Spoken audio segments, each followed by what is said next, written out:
Stop assuming nothing is happening just because you can't see it. You've been calling this season stuck, dry, silent, like heaven has gone on mute. But what if I told you that while you're staring at what looks still, there is movement all around you in the unseen? What if the delay you hate, the detour you resent, and the desires you barely admit out loud are all being aligned with a precision you can't yet perceive? You've wondered, did I miss it? Did I pray wrong? Did I hear wrong? You replay decisions and try to locate the exact moment you think you stepped off the right path. You scroll past other people's testimonies and think, what am I doing wrong? You're tired of feeling like your life is stuck in loading mode while everyone else is fully streaming. I see you. I saw that quiet prayer you prayed and then dismissed 5 minutes later because it felt too big.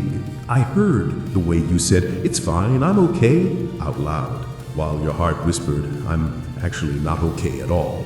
I was there the night you told yourself, maybe this is just my life. Maybe I should stop expecting more. You've mistaken divine pacing for divine distance. They are not the same thing. Type amen if this is reading your current season. There's a man in the Bible named Daniel. He prayed for understanding, for breakthrough, for wisdom about what was happening in his nation. From his perspective, nothing changed. No voice, no signs, no instant miracle. 21 long days of apparent silence. But when the angel finally arrived, he said something that pulls back the curtain on the unseen. From the first day you set your heart to understand and humbled yourself, your words were heard. I was sent because of your words, but I was resisted. In other words, heaven heard Daniel the first day. Movement was released the first moment he prayed. But there was interference in the invisible realm that delayed what had already been dispatched. Daniel's silence wasn't God ignoring him. It was a battle he couldn't see. But here's what you didn't realize. Daniel's consistency in the waiting was part of the breakthrough. He didn't pray once, get disappointed, and quit. He stayed positioned. He stayed expectant. He kept showing up in prayer even when nothing looked different. And when the answer landed, it landed on a heart that was still open, not bitterly closed. This is where most people miss it. They interpret delay as denial. They see resistance and assume it's a sign to stop asking. They start rewriting their theology around their disappointment instead around God's character. Maybe it just wasn't meant for me. Maybe I'm asking for too much. No, the angel's words to Daniel are a window into your own story. From the first day, you were heard. Comment 777 if you're ready to believe your prayers were heard the first time. So let me ask you, what have you quietly decided just isn't going to happen anymore?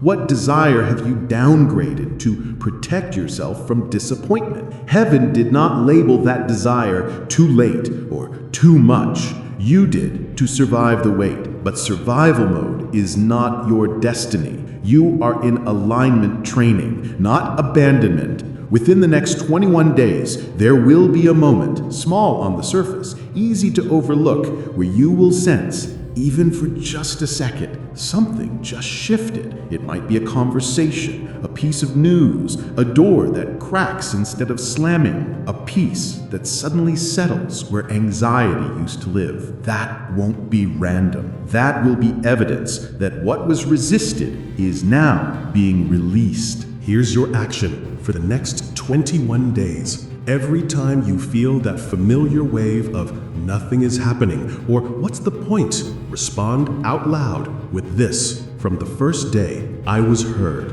What I can't see is still moving. You're not talking yourself into fantasy. You're anchoring yourself to truth so your heart doesn't shut down before the answer arrives. Daniel didn't get the luxury of seeing the spiritual warfare that delayed his answer until after the fact.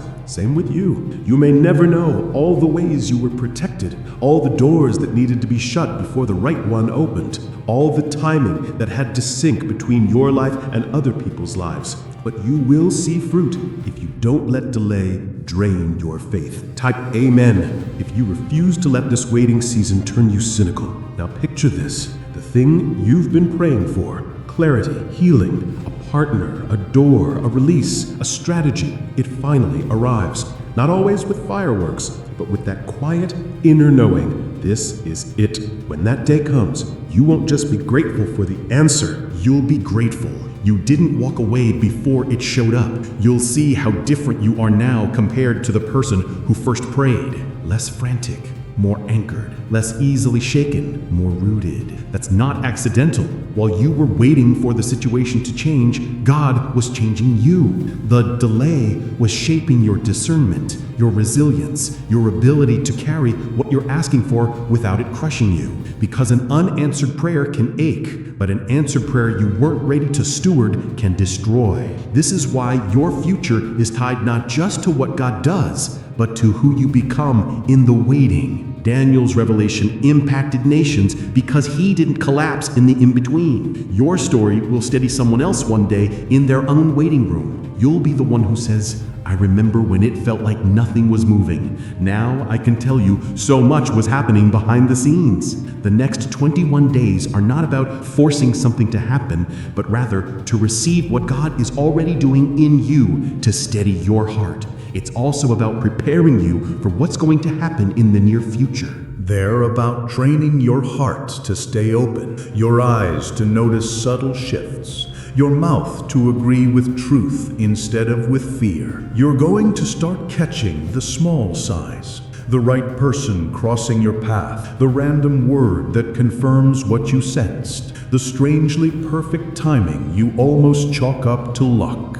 Don't call it luck, call it alignment. Stop assuming silence means absence. Stop deciding for God what is or isn't possible based on how long it's been. Stop shrinking your prayers to match your patience level. Heaven heard you the first day. You are not working with an indifferent God. You are walking with a precise one. Delay is not the end of your story. It's the middle, and the middle is always messier, quieter, and more confusing than the highlight reel, but it's where the deep work happens. Stay, stand, speak truth, watch for small shifts. The unseen is not empty, it's active, and you are closer to visible movement than you think. Walk through these next 21 days like someone who knows, I was heard. I am held, and what I cannot yet see is still being aligned for my good.